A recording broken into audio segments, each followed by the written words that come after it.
क्या आपने कभी सुना है कि किसी मंदिर में प्रसाद के रूप में मटन खिलाया जाता हो या देवी को मछली का भोग लगाया जाता हो?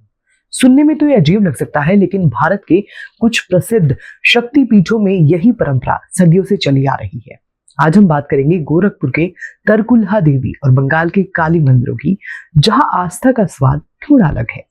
फूड राइटर और documentary film maker Animesh Mukherjee ने भी इस बात का जिक्र किया है और हम इस बारे में गहराई से जानेंगे। जिसको अब चंपारण मटन करके बेचा जाता है, उस जमाने में तो उस मतलब वहाँ पर तरकुलहा देवी का मंदिर है गोरखपुर में, जहाँ पर प्रसाद के तौर पर या वहाँ पे आसपास एक मटन की परंपरा है हांडी वाला, और उसमें वो लोग वही मंदिर के आसपास कहीं बलि के तौर पर बिना प्याज लहसुन के वो मटन बनाते हैं चूल्हे पर। तो वो मैंने पहली बार वहीं खाया था, चंपारण मटन, जिसको अब एक नाम दे दिया गया, एक ब्रांडिंग कर दी गई है। उत्तर प्रदेश के गोरखपुर जिले में तरकुलहा देवी का मंदिर है।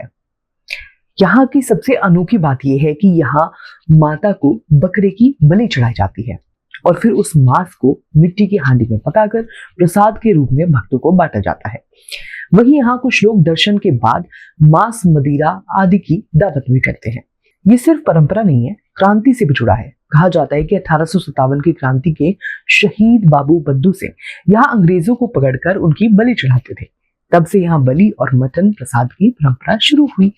तरकुलहा देवी मंदिर में चैत्र नवरात्र से 1 माह का मेला लगता है। पूरे पूर्वांचल से लोग मेले में पहुंचते हैं। मुंडन, जनेऊ और अन्य संस्कार भी स्थल पर होते हैं। मनोकामना पूर्ण करने पर लोग बकरे की बलि देते हैं।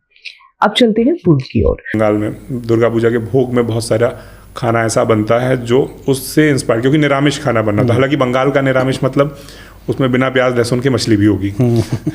तो वो एक उत्तर भारत के लोगों के लिए एक शौक होता है कि अच्छा ये क्या है, निरामिष बोला था, मछली कैसे दी। यहाँ माँ काली और माँ तारा को मत्स्य भोग यानी मछली चढ़ाना अत्यंत शुभ माना जाता है। दक्षिणेश्वर काली मंदिर हो या तारापीठ, यहाँ मछली को जल पुष्प कहा जाता है। शाक्त परंपरा के अनुसार मछली को प्रजनन और शुभता का प्रतीक माना जाता है। यहाँ तक कि कई ब्राह्मण परिवारों में भी माँ काली को मछली का भोग लगाकर ही व्रत खोला जाता है। सबसे पहले बात करते हैं ज्योग्राफी की। देखिए, किसी भी धर्म की परंपराएं वहाँ के स्थानीय वातावरण से प्रभावित होती है। बंगाल एक नदी और समुद्र प्रधान इलाका है, जहाँ मछली मुख्य भोजन है। प्राचीन ग्रंथों में मछली को जलपुष्प यानी पानी का फूल कहा गया है।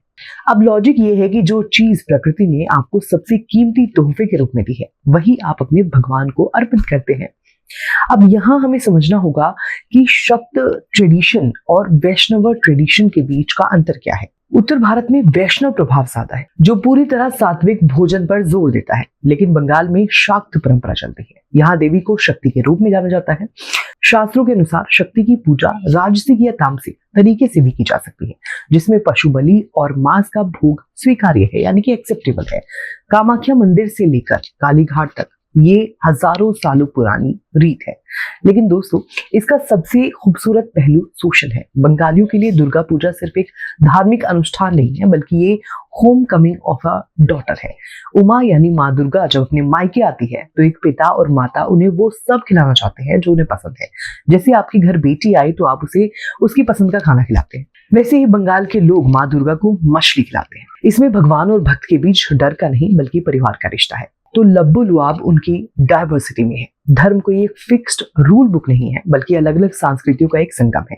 किसी के लिए सात्विक होना भक्ति है, तो किसी के लिए अपनी सबसे प्रिय चीज माँ को चढ़ाना। आपकी इस बारे में क्या राय है, कमेंट बॉक्स में जरूर बताइए। और भी ऐसी वीडियोस के लिए आप देखते रहिए किसान इंडिया। अगला स्टेशन आपकी मनचाही मंजिल खुशहाली है। खुशहाली के दरवाजे चारों ओर से खुले रहेंगे। किसान इंडिया के साथ यात्रा करने के लिए आपका धन्यवाद।